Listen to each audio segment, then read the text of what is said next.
All right, I will say good morning, a beautiful daf ahead of us today. Begin by thanking all of our sponsors. Thank our TALMUD TORAH sponsors for the month of Teves.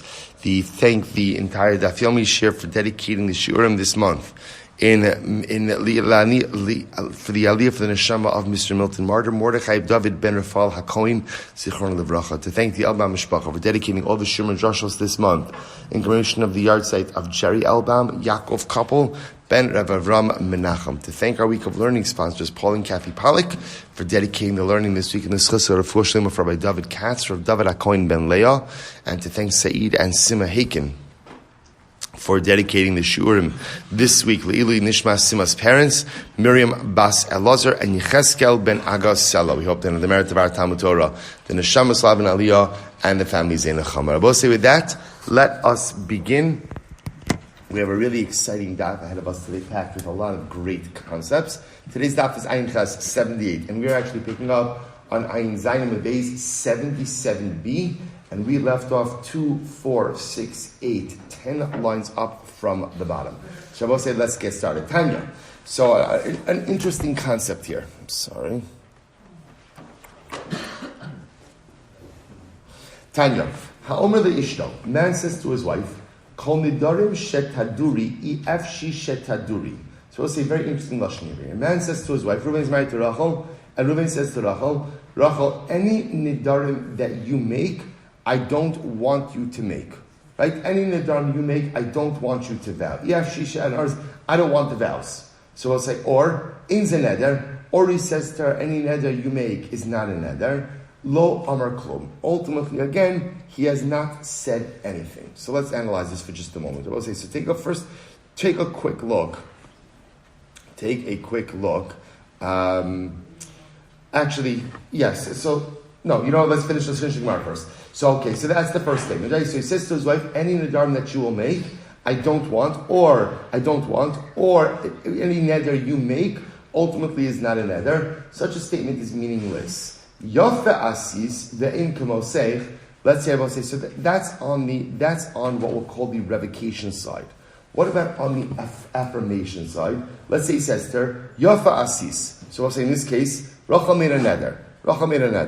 Right after she makes the neder, he says shkoyach. Right Yafe asis. Good job. Right ve'in kamosech. Oh, listen to this. After she makes the neder, he says, Rachel, there's no one like you.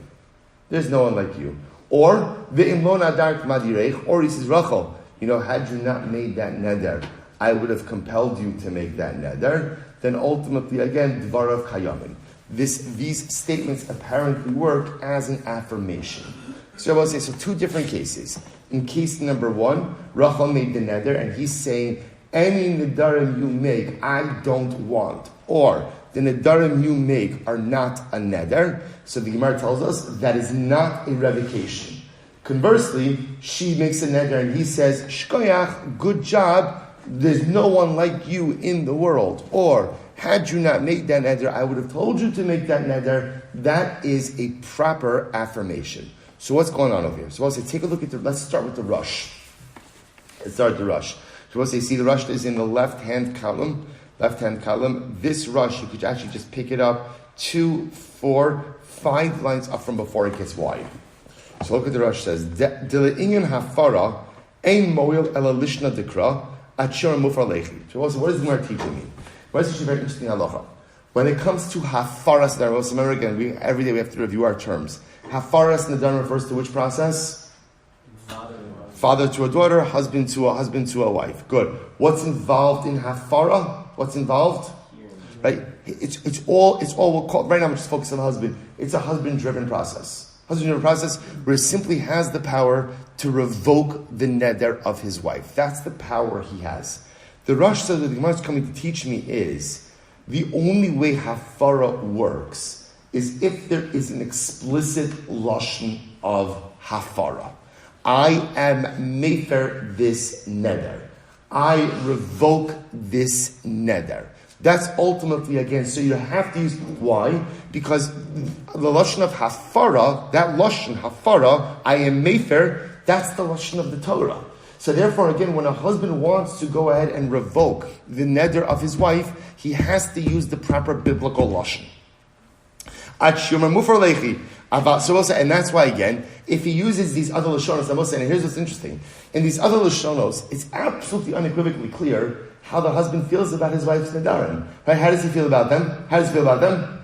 He doesn't want them. Right? He says to her, I don't like your nedarim. I don't want you to make nedarim. That's a pretty clear expression of intent. Expression of intent is not enough. What do you need? Explicit expression of hafara. Okay? Conversely, listen to this. Aval le'inyan hakama, the Rosh says, Ta'afilu shtika mo'eles im shasa kalayom kiyum nami mo'el b'cholasham. This is fascinating. Now, we'll say, on the other hand, this is so interesting. How do you accomplish kiyum? How does a husband affirm his wife's neder? How does he affirm it? He doesn't have to do anything. In other words, affirmation is accomplished through silence. Right? You remember again, if the husband hears the neder and does absolutely nothing for the day that he hears it, then halacha l'maisa what? The neder is affirmed. So because affirmation takes place even through complete passivity, is passivity a word? Passiveness? Passivity, right? Ultimately, again, therefore what? All you need is a basic expression of intent. So when he says, shkoyach, that's enough. That's enough. Or, you're the best. Right? You're the best. You know what Rachel's thinking after Reuben says, you're the best? This is when you compliment me? Right? What about all the other times? Right? Forget about the Nedarim. This is what you give me a shkaya for? And then even, let's say, so let's get, it's just fascinating. So when it comes to revocation, where the Torah gives me explicit lashon, that's the only lashon that revokes an neder. Affirmation, which could be done in a totally passive fashion, any lashon of affirmation will work to confirm the neder. So fascinating. And I will say, that's actually, we'll see this. We'll see this in the Rambam. The Rambam says over here, the case of Nekayim, this is the Rambam, Hilchos Nedarim, Parak Yud Gimel, Halacha Gimel, Kigon Shiyomer La, Chayim Lechi, O Yafa Nadart, O In Kamol Seich, O Ilu Nadart Teisi Madrei, the goal is to draw Sharatz Beneder Zeh. The Rambam writes, Halacha L'maisa, affirmation could take place through any type of positive lashon. Any type of affirmative lashon works, which makes sense. Because remember, I don't even need an expression of intent for affirmation. As long as he hears it and does nothing, he also affirms the neder. Therefore, any lashon of affirmation will work. But halacha l'maisa, the Rambam paskins, again, so that's in Parak Yud Gimel Halacha Gimel. It goes out, the hafara is in Parak Yud Gimel Pasuk Beis. The Rambam says, in that case, halacha l'maisa, you need a lashon of hafara. So halacha l'maisa, you need an explicit lashon of hafara in order to annul the neder, but any positive lashon will ultimately confirm the neder. Incredible. Let's go back. We'll say first wide line, Ayin Zayin with Beis, 77b. Lo yomer adam le'ishta b'Shabbos, mufar lechi bat alechi, k'derech shor lo b'chol. Another interesting halacha about this. Remember again, in yesterday's daf, we established the idea that you could do hafaras nedarim on Shabbos. Now we'll say, so the truth is, hafaras nedarim, you could certainly do on Shabbos, especially when we paskin. Remember, we paskin halacha l'maisa. What's the window for affirmation or revocation by hafaras nedarim? 1 day. What type of day? Calendar day, right? Now, so now that we know that it's only a calendar day, so certainly you could do it on Shabbos, because if you preclude a person from doing this on Shabbos, what could happen? A person could totally lose out on the opportunity to revoke or to confirm. Well, confirmation happens de facto, but loses out on the opportunity to revoke the neder. Now what the Gemara is saying is like this. If a man is going to be made for his wife's neder, if he's going to revoke the neder on Shabbos, he has to use a different lashon. He shouldn't say, Lo yomer adam la ishta b'Shabbos, mufar lechi, the neder is mufar, batal lechi, or the neder is batal, k'derech she'omer lo b'chol. These are all expressions that he could go ahead and use during the week to go ahead and revoke the neder. Ela omer lo, listen to this, tali va'achli, tali ushasi. So we'll say, let's give the example of this. Let's say halacha l'maisa, so Rachel made a neder not to eat bread. Let's just use it as a simple example. So during the week, if he wanted to go and revoke that neder, what would he do? He would say to her, mufar lechi, the neder is mufar, or batal lechi, the neder is batal. That's also good enough lashon of hafara. On Shabbos, he shouldn't use that same lashon. Rather, what should he do? He should say, Rachel, have a piece of challah. Now we'll say, what's the effect of saying Rachel, have a piece of challah? He's effectively being made for the neder. Right? By telling her to have a piece of challah, what he's saying is, I'm annulling your neder.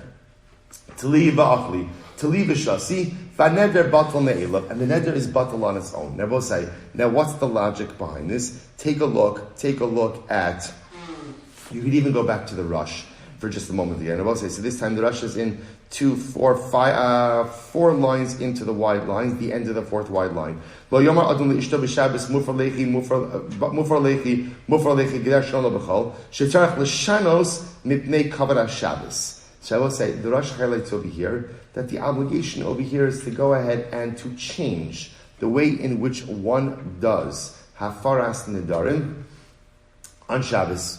That's the idea, that on Shabbos one should do hafaras nedarim in a different way. Now, if you take a look at the Rush, I would say, so the Rush is in the wide lines as well. The Rush is actually also 4 lines. That's interesting. 4 lines into the wide line, the end of the fourth wide line. Fascinating. Actually, same thing as the Rush.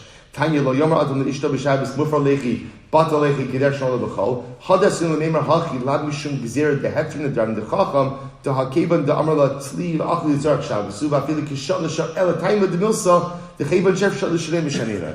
They will say, the Rosh says like this, the Ran says sitting as the Ran. In general, whatever you could do differently on Shabbos, we do differently on Shabbos. It's important to make constant, consistent distinctions between Shabbos and the weekday. Therefore, the Gemara is saying over here is like this, does a husband have a right to be made for his wife's neder on Shabbos? Absolutely. But do it differently than the way you do it during the week. So during the week, a husband would say, mufar lech, or batalech. On Shabbos, he could just say, Rachel, let's assume Rachel made the neder not to eat a piece of bread. If he tells her, Rachel, have a piece of challah, take a piece of challah, that is effective revocation of the neder. However, qualification. However, again, what does he have to do? As much as he's not making a positive statement of revocation, ultimately in his heart, he has to make a positive statement of revocation. Take a look at the Ran again, 1 line down below, 6 lines into the wide line. So we'll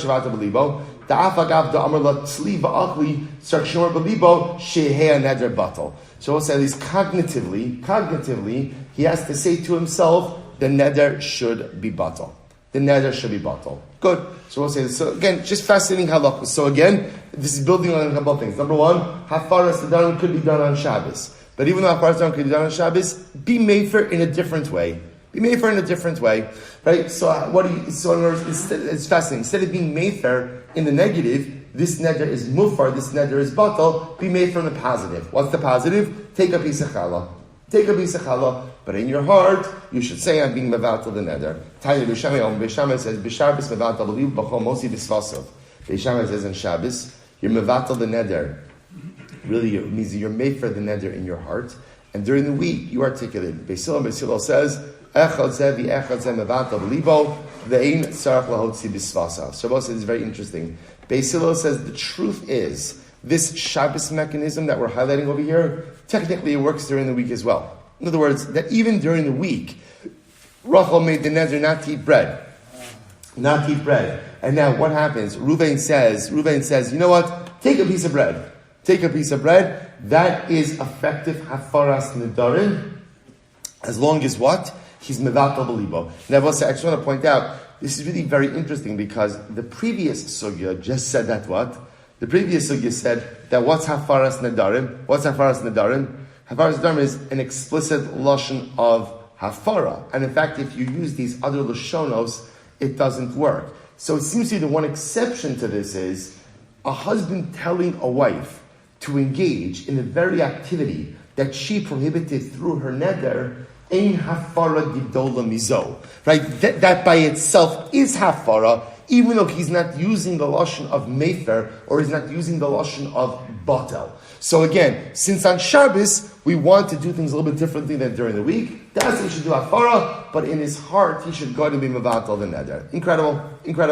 So the Gemara goes like, Amar Rabbi Yochanan, chacham shar b'lashon baal, ubashon shlashon chacham la'amar klom. Now, that's very interesting. So remember, here now our worlds are coming together. So remember again, they will say, when a chacham, what power does a chacham have over a neder? What power does he have over a neder?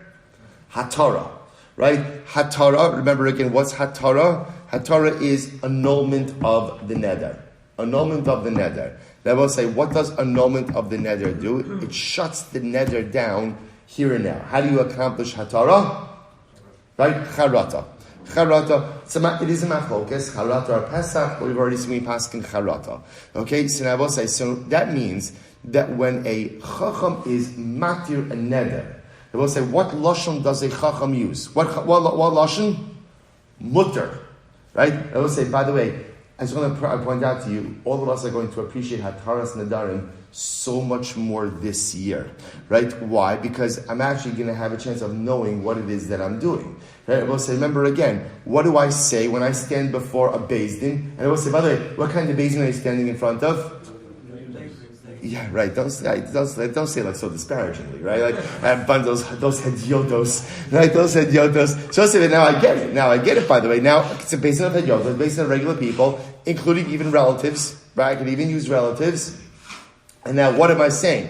What's the core phrase of Hatarzan? The core phrase, Bekulon ischaratna. That's it. I have charata. There's no Pesach. There's no, I made the neder to do this, and had I known then what I know now? No. I have charata. And I will say, what's the Beis Din speaking part of Hataras Nedarim? Hakol you, mutarim lach. Hakol shiruyin lach.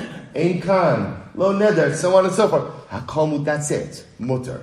Hataras Nedarim, that's Shabbos say, so when a Talmud Chacham is matir neder, he used lashon of mutter. What lashon does a husband use when he wants to annul his wife's neder? Mufarlech. Shabbos Nabi Gemara says, listen to this, if a chacham uses a lashon of mufar, or a husband uses a lashon of mutter, so the Gemara says, lo amar klum. That doesn't work. Which makes sense, right? A husband can't use the mechanism of hataras nedarim, and a Talmud Chacham can't use the mechanism of hafaras nedarim. The Sanya, because we learn zehadavar. Now we'll say the pasuk that the Gemara is quoting over here is zehadavar asher tziva, and then this is in Bamidbar zehadavar asher tziva, and then the Torah goes into the halachos of nedarim. So the Gemara is dashing where zehadavar means there is specific wording, specific verbiage that is used for different mechanisms by different people. It teaches us hachacham matir vein ba matir. A Talmud Chacham can be matir hataras nedarim. A husband can't be matir. Shiyachol, because I might have thought to say uma chacham she'ein mefer matir. A chacham who doesn't have the ability to be mefer has the ability to be matir. So say bal shemefer. A husband who could be mefer certainly should be able to be matir. Top of Ayin Ches, Talmud Lomar, zehadavar. Therefore, the pasuk says zehadavar, which the Gemara is actually a zehadibur. So a chacham matir ve'in ba matir. Everyone has their own lashons. I will say, by the way, it's an interesting kal v'chomer, right? I would have thought a chacham who can't be mefer can be matir. Certainly, a husband who can be mefer can be matir. I will say, if you think about it, which is stronger, hafara or hatara? Which is stronger? It's interesting independently. Bepashtos, at least according to the Gemara over here, sounds like hafara would be stronger. They both say, why is hafara stronger? Because hafara does not even require the consent of the vower. Remember, I will say, hafara is a process that can be visited upon the woman who vowed. Right? Rachel made her vow. She loves her vow. Vaharaya, she made it. She feels strongly about this vow. Ruvain, her husband, doesn't like it. What's Ruvain's power? Absolute and total revocation. Even though Rachel is protesting that revocation, Reuven, as opposed to Atara, they both say, remember again, the process of Atara has to be initiated by who? Has to be initiated by who? By the vower. Okay, in any event, Tanya Idach, another brayso will say, Tapa Vayin Ches.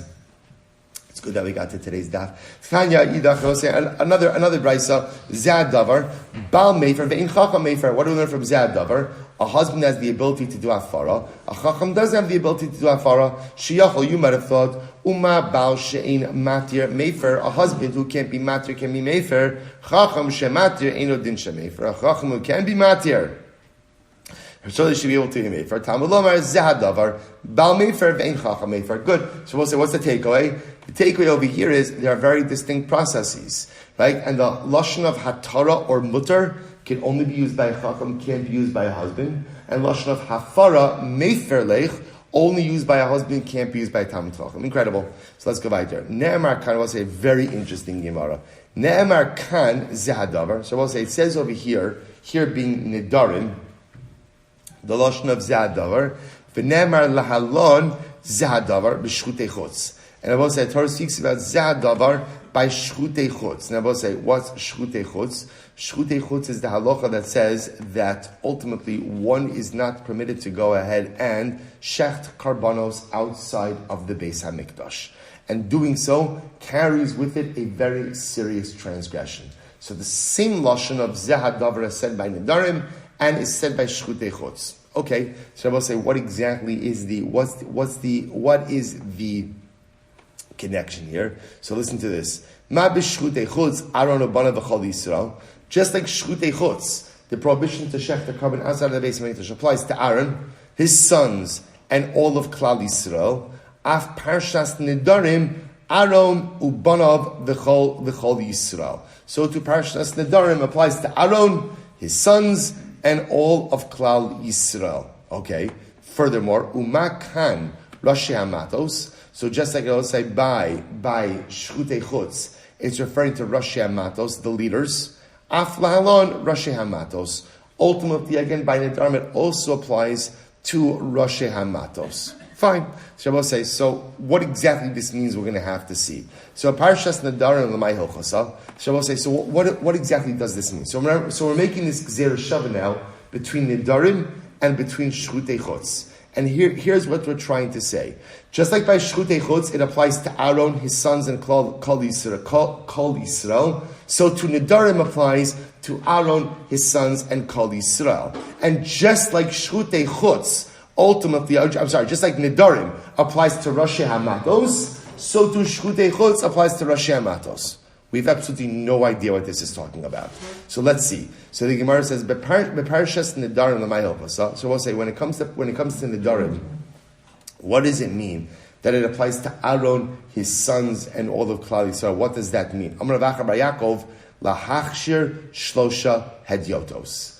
So we'll say this is fascinating because we'll say Aaron and his sons is how many people? Is how many people? 3. Now remember again, this is after the death of Nadav and Avihu. So there's 3. So I will say, so by shchutei chutz, the Torah uses the lashon of Aaron ubanav, and it says zehadavar. So just like by shchutei chutz, zehadavar applies to Aaron and his sons. So too by Nedarim, it applies to Aaron and his sons. Meaning what? That just like Aaron and his sons is 3, so by Nedarim it teaches us that Nedarim could be annulled by 3 people, but even 3 hedyotos. It doesn't have to be like Aaron and his sons who are mumchin, but rather even 3 hedyotos. Rashi hamatos ksib, but here's the problem. It says rashi hamatos. Now we'll say rashi hamatos sounds like what? Leadership.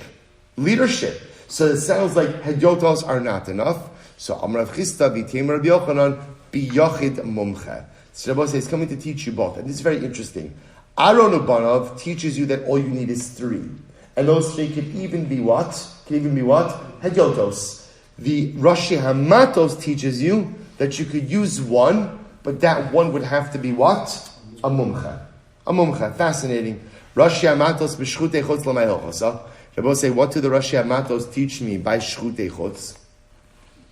Amar Rav Sheishes Lomar Sheyesh She'ela Behektish. This is very interesting about this. So Rashi Hamatos by shchutei chutz teaches me that there is the concept ultimately again of She'ela by Hektish. And I will say, what does that mean? Take a look at the Ran.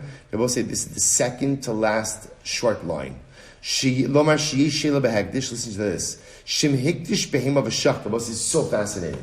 Let's say like this. I was makdish an animal.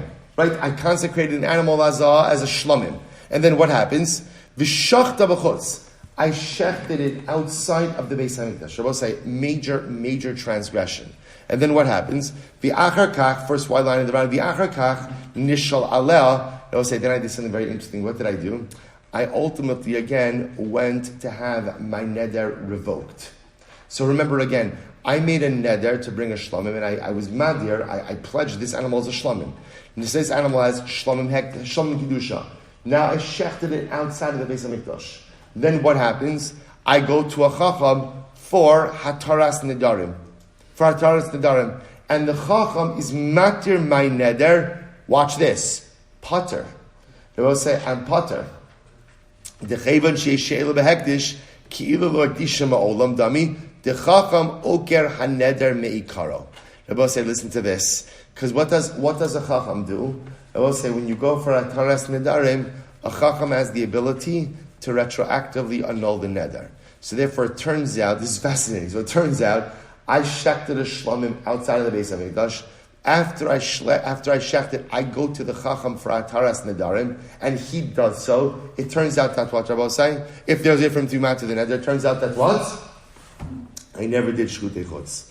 The animal that I shechted, turns out, wasn't the shlamim.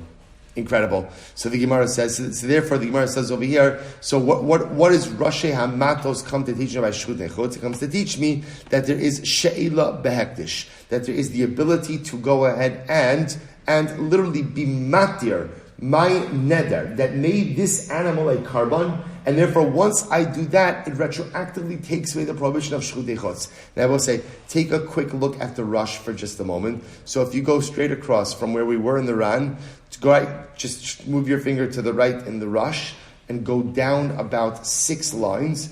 Lomar she'shela behekdish, shim shachad kadshim b'chutz, v'nishal al hekdesho, nifter me karban v'kares, the huadin l'chol davar hakadosh b'motzes svasav kigon truma u'meiser. So I will say the chiddush over here is anything that you designate as being kodesh with your speech. If it can be designated as kodesh by speech, it has the effect, it has the power of a neder. And if it has the power of a neder, I will say then it is subject to what? Hataras nedarim, revocation, all right, or better stated, annulment, right? It is subject to annulment. It's subject to hataras nedarim, and what that atara does, Rabbi say, is what? That atara has the ability. Now we're going to talk about this more, to retroactively annul that neder, and therefore it turns out that the carbon that I shechted outside of the Beis HaMikdash wasn't even what? Wasn't a carbon. Because that retroactive annulment removed its carbonic designation. Incredible. So the Gemara says, that's fine if you hold that way. But L'Bei Shammai Damer ain't shel behekdish. Rashi Amatos tichsib b'shchutei chutz l'may halchasa. But according to Beis Shammai, who argues on this, and he says there is no she'ila by hekdish. You can't do hataras nedarim by hekdish. Then what does he do with the Rashi Amatos by shchutei chutz? To which he'll say Beis Shammai less lu gzera shava. It might very well be that Beis Shammai doesn't hold of this gzera shava at all. Right? That Beis Shammai doesn't hold of zehadavar gzera shava between shchutei chutz and nedarim at all. So fine. So zehadavar beparshas nedarim l'maiksiv. So we'll say, what is zehadavar by? So again, we're just going through the gzera shava. What does zehadavar by nedarim accomplish? Lomar chacham matir vein bal matir. Bal mefer vein chacham mefer. So we'll say, so remember again, that's what we just said before. That's why we got into this. So zehadavar by nedarim teaches me that what? There's a specific dibur. There is a specific verbiage that has to be employed for a husband versus a chacham, and neither could use the other's lashon. So a husband cannot be matir much in the same way that a chacham cannot be mefer. Zadar b'shchutei chutz l'maiksiv. So what do we do with zadavar by shchutei chutz? What is that for? Lomar ala shchita chayiv vein chayiv ala malika. So it's very interesting to teach, and it's fascinating. I will say we know that for bird karbanos, there's a process called malika. Right? So malika, again, the Kohen grows out his thumbnail, and essentially what he does is he holds the bird in his hand with the neck of the bird facing him. He plunges his thumbnail into the back of the neck of the bird, severs the vertebrae of the bird, and flicks off its head. So I will say. So ultimately, again, here's what's interesting. It's going to be interesting to see. I'm just saying, that's incredible. Halavai bizocha. So we'll say. So I'll just point out something very interesting, which is the Gemara says over here. Zadavar teaches me that halacha lamaisa, when it comes to shchutei chutz, is very interesting. The halacha of shchutei chutz only applies to shchita, doesn't apply to malika. So if you were to take a carbon bird and shecht it outside of the Beis HaMikdash, that would be a biblical prohibition that would carry with the kares. You did intentionally. But if you did malika outside of the Beis HaMikdash, interestingly enough, it's not called shchutei chutz. Fascinating. El Beis Shammai lahachshir gimel idyotos milah. So I'll say Beis Shammai, where does he know that 3 regular people can do Ataras Nedarim? Because remember again, the other opinions learned it out from the Gzeir Shava. If Beis Shammai doesn't hold the Gzeir Shava, where does he learn it out from? So the Gemara says, Nafka luhu mit Rav Asi bar Nosson. He learns it from Rav Asi bar Nosson. Dichsiv. The Idara Moshe is very interesting. Very interesting. So we'll say another limud. Here we go. The Idara Moshe is Moadei Hashem al Bnei Yisrael. Right? Moshe Rabbeinu spoke about Moadei Hashem, the Yomim Tovim, to Klal Yisrael. Now watch this. Fascinating but yet enigmatic brayso. Vatanya we learned Rabbi Yechezkel the Omer Moadei Ne'amru v'lo Ne'amra Shabbos Bereishis Imoim. So Rabbi Yechezkel says, the Torah speaks about the Yom Tovim, but the Torah doesn't speak about Shabbos Bereishis, doesn't speak about Shabbos. Okay, and I will say we're going to see the problem with that statement is the Torah does speak about Shabbos in the same exact section as Yom Tovim. I will say it's going to be in Parashas Pinchas. Right? So the Torah does speak about Shabbos right by the Yom Tovim. Ben Azai says Moadei Ne'amru v'lo Ne'amru Parashas Nedarim. Ben Azai says it says Yom Tovim, but it doesn't say Parashas Nedarim. Okay, so what is going on over here? So Rav Asi bar Nosson kashile ha masnisa. So we'll say Rav Asi bar Nosson was bothered by this brayso. He didn't understand the brayso. And I will say now the reason he doesn't understand the brayso is why? Because halacha l'maisa, the Torah does speak. Rabbi Yechezkel says in the section that the Torah speaks about the Yom Tovim, it doesn't speak about Shabbos brayso. It doesn't speak about Shabbos. So Rav Asi bar Nosson was bothered by this because that's not true. The Torah does speak about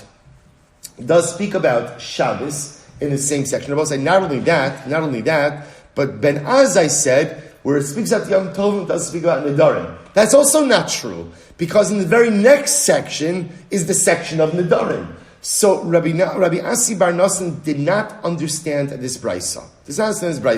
So watch this. This is incredible. Listen to this. So Asa Lenarda, he went to Narda to find someone who could explain it to him. So Asa Lenarda, the Kamed Rav Sheshas. So he went to find Rav Sheshas. Rav Sheshas is going to explain this to me. V'lo ashkechei. He couldn't find Rav Sheshas. He wasn't in Narda. Asa Abasrei Mechuza. So he heard that Rav Sheshas was in Mechuza. So he traveled from Narda to Mechuza. I will say, by the way, what a Musar Haskell. Sometimes in life, you start out searching for something, and you think you're going to find that something in a certain place. Then you get to that place, and that place could be geographic, or that place could be emotional, right? Or spiritual. You get to that place, and you don't find that thing. They will say, what happens 9 out of 10 times? You give up the search. They will say, what a Musar Haskell. Rav Asi bar Nosson is looking for Rav Sheshas. He travels to Narda. Rav Sheshas is not there. He doesn't do the thing that so many of us do, which is simply, I have so many beautiful ideas, but the moment they become a little bit inconvenient, or the moment they require a little bit more effort, all too often, I just stop. I just thought, what does Rabbi Asi do? He's not in Narda. I heard he's in Mechuza. I'm going to travel to Mechuza. Because you have to ask yourself, why does the Gemara need to include this piece of information? Just tell me that Rav Asi caught up with Rav Sheshas. What do I care? That he went in and he heard he was in Narda, which means I will say, by the way, that number one, Rav Asi is not in Narda. So he heard he was in Narda, he goes to Narda, he's not in Narda, he hears he's in Mechuza, he goes to Mechuza. I will say to teach us this incredible lesson. If you want something in life, you're going to have to pursue it. If you want something in life, you're going to have to follow it. And just be ready that sometimes when you're following your dreams, your goals, your aspiration, and you think they're in one place, and you work hard to get to that place, and it's not there, don't give up. Don't give up. Keep moving. Keep traveling. If you want something badly enough in life, you have to be willing to work hard to get it. So what happens? Asa said, Amrulay, so else he finds him. That's the last supposed to ask you. And if you work hard enough, and you're willing to follow your dreams, and you're willing to go out and travel from place to place to place to place, again, not necessarily geographically, but sometimes it's emotionally, spiritually, willing to work hard. And just because it becomes inconvenient, you don't give up on the things that are meaningful to you. Ultimately, you'll find what you're looking for. So Rabbi Yassi catches up with Rav Sheshes. Amrlei, Mo'ad Hashem Nemru v'lo Nemru Shabbos Bereishis Imoyim.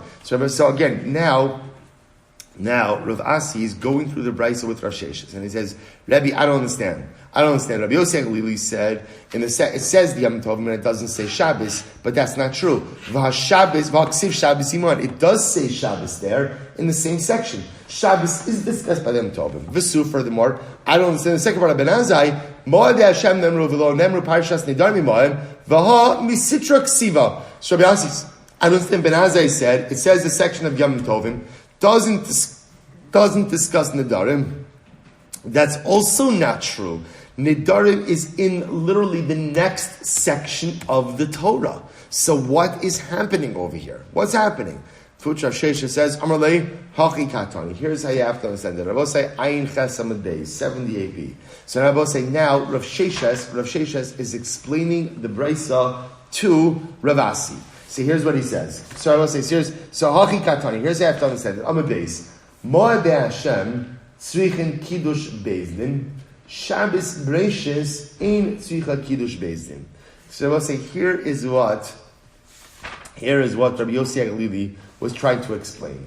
When he says that Shabbos is not written in the section of the Yom Tovim, he didn't literally mean that Shabbos is not included in the section. What he meant is that Shabbos is fundamentally different than Yom Tovim. How so? Because Mo'adei Hashem Yom Tovim require kiddush bezdin. Remember again, in order to have the Yom Tov, what do you need? Kiddush HaChodesh. Kiddush HaChodesh, sanctification of the new month, ultimately is dependent on Beis Din. So it's interesting, the Yom Tovim, I will say, by the way, this is why.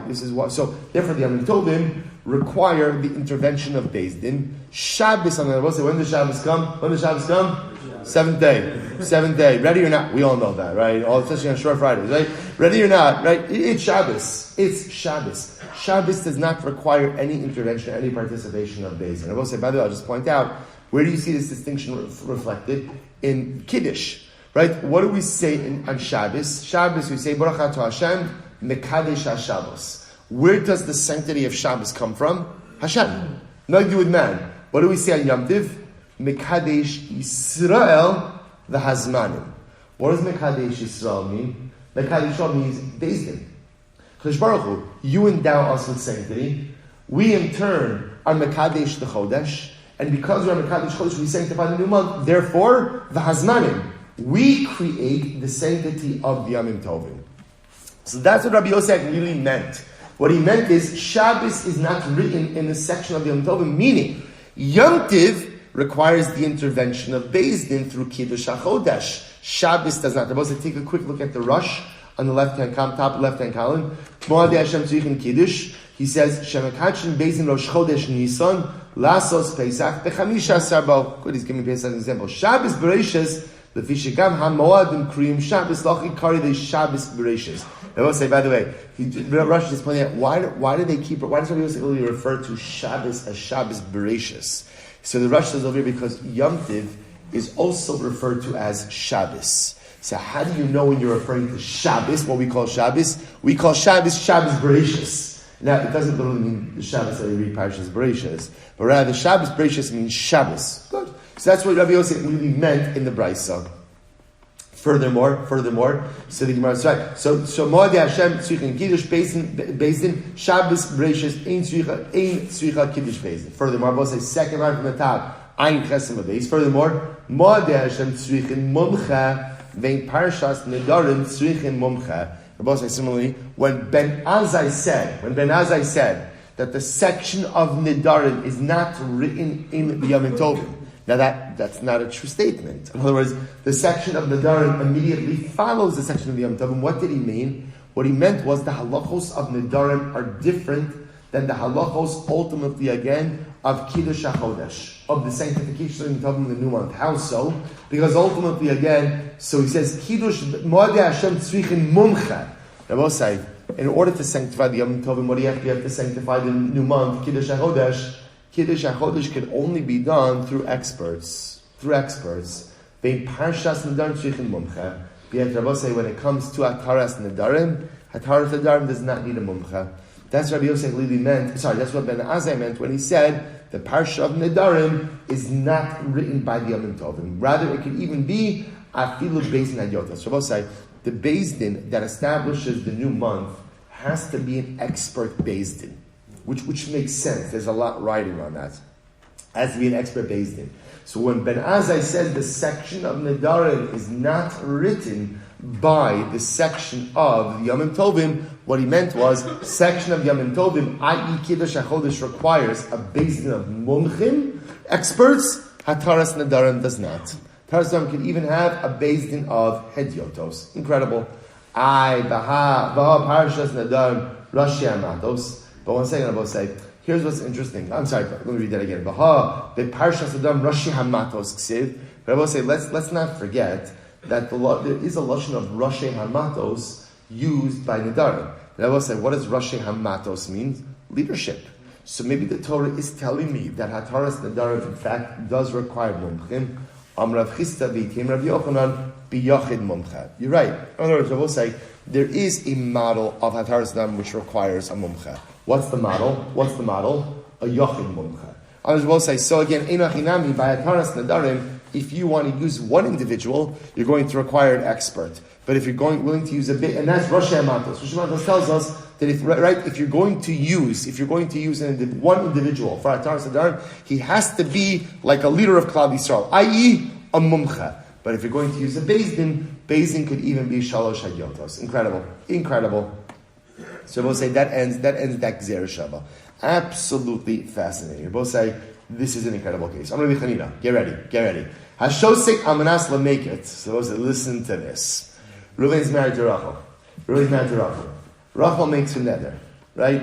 Now we'll say, now what happens over here?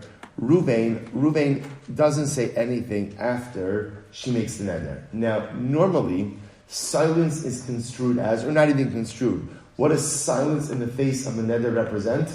Affirmation. Now remember again, it's not immediate silence, because remember again, he has the whole day. In other words, he doesn't have to react immediately. He has the entire day, which I will say, by the way, if you think about it, is also such a must. So we're going to see, this is going to come up in this case.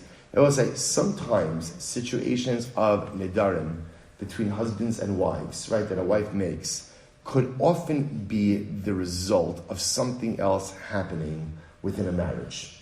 Some type of strife, some type of conflict.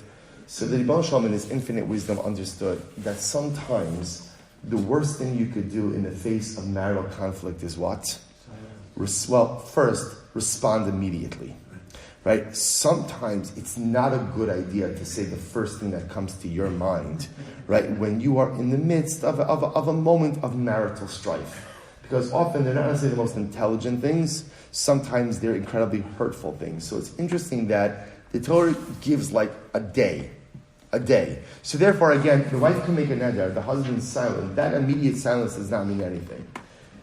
In this case over here, I will say what's happening over here is as follows. Rachel made a neder.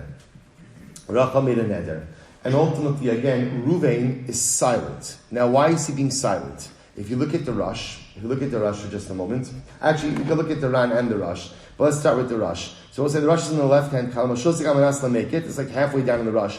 Lahaknit ulitzar ishto aval daito lahafer. So we'll say his intention is to annul the neder. Right? But rather, what is he doing? He's silent. Right? Why is he silent? He's causing her distress. Now we'll say, why is he causing her? Take a look at the Ran also. So the Ran also over here is 6 lines up from the bottom.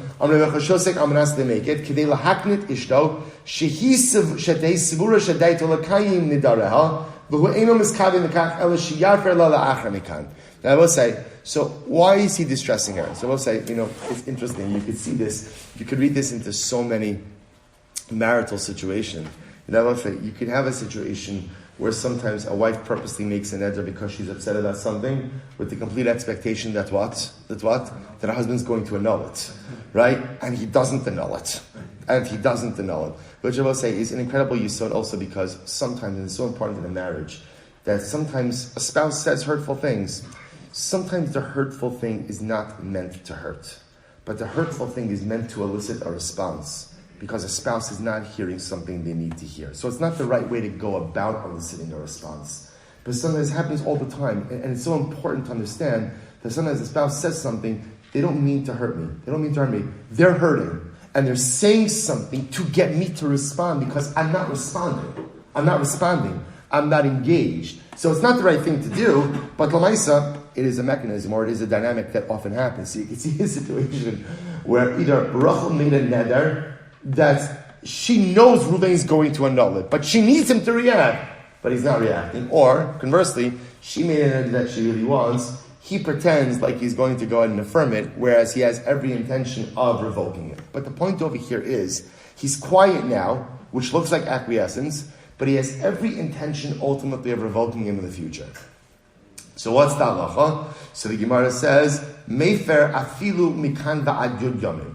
Rabbi Chanina says he has the ability to revoke it even 10 days later. So I will say, so this is very interesting, because what Rabbi Chanina seems to be saying is, as long as you have the intent to revoke it on the day of the neder, and you have a reason for your silence, that buys you extra time for revocation. All right, Masir Rava raised the kash on this, and he says, so we'll say, remember, we actually had this sugya last week. This is the beginning of the parak of Nara Murasa. Remember again, we'll say Nara Murasa, father and husband share revocatory power. So what happens? When do we say that if the husband died, the Aros died, that the power of revocation fully vests back to the father? Bizman shelo shama habal, o sheshama v'shasa. That's talking about a case where the husband did not hear about the neder, or he heard about the neder and he was quiet. O sheshama v'haver. Or he heard about the neder and he died. On that same day. Aval shama v'kiyeh. But I will say, if he heard about the neder and he upheld it, sheshama v'shasa, umeis bayom, or he heard about it, but he was silent on that day. Umeis bayom shalacham, and he died the next day. So he heard about it, and then he died the next day. So what's the halacha? Ein yachal l'hafer. The surviving father does not have the ability to go and annul it. So you see that there's a case where if the husband is silent on the full day of the neder, that's it. So my love b'shosik amanas make it. Are we not talking about a case of where the husband was silent in order to distress her? In other words, I will say what he's playing games over here. In other words, he's being silent in order to make it look like he's affirming the neder, but in fact his intention is to go ahead and annul the neder. Lo b'shosek al manas l'kayin. No, his intention is to go ahead and what? His intention is to go ahead and he's quiet with the intention to go ahead and uphold it.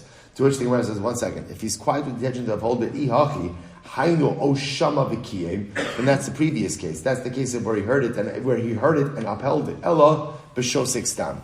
Rather, we're also talking about a case where he was quiet and we don't know what his intentions were. Right? So then the Gemara is saying quietness, we don't know what his intentions were, and then he died on the next day. Revocatory power does not vest back to the father. So we'll say what the Gemara is essentially saying over here is that halacha. So again, remember, we are trying to answer a very simple question. What's our simple question? Well, it's not such a simple question. We have Rabbi Chanina, and Rabbi Chanina is saying that halacha l'maisa, well, actually, we're going to stop over today, but Rabbi Chanina says that halacha l'maisa, if a husband is quiet on the day his wife made the neder, but he has every intention of revoking it, but he's only going ahead and being quiet. Why? To distress her, right? To make her upset. Rabbi Chanina says he can revoke it even 10 days later. Rava is challenging that. Rava's first challenge against Rabbi Chanina failed. We'll stop over here for today. We'll pick up with the subsequent challenge tomorrow. I will say, Shkoyach.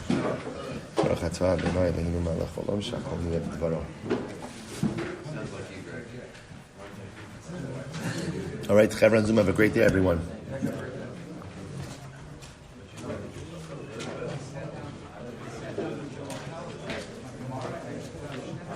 Have a great day. Good to see you. What do you think? Well, maybe not a good question. How's the heteros going to work for energy? How does it work? Yeah.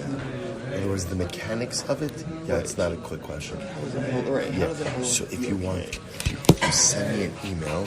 I'll send you a write-up on it, which explains it's not complicated, just involved. Okay. So send me an email. I'll send you back today. Okay. All right. I appreciate it.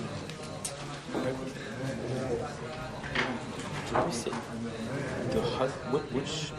Which form of revocation, I'm not using that loosely, is retroactive? It's machlokas. It's machlokas. Right now, the Gemara is understanding that HaTorah is retroactive. Hafara never allows the neder to get off the ground. There's no neder. So it's not retroactive. There's no neder at all. Retroactive means there was a neder and it's retroactively annulled. Hafara is there's no neder. That was the machlokes here in the Mishnah a few days ago. Meaning the quote from the I mean, it's retroactive. The Chacham's only is retroactive. Correct. Only HaTorah. Because retroactivity only makes sense because it was a neder. No. Yeah. I'm just saying the fact that the Chacham also asked it. Do you have Harata, right? That's even all. simpler. Retroactive means something was chal, and then retroactively annulling it. Hafara is the neder is never chal. From net. There's no neder. Don't they come up with cases where someone did something while it was still Correct. Right? So we're going to see that. We're going to see that discussion. But the mechanism of hafara is there's no neder. I was just reading it, and I was reading because I for some reason I thought we said that husbands is more powerful, but it's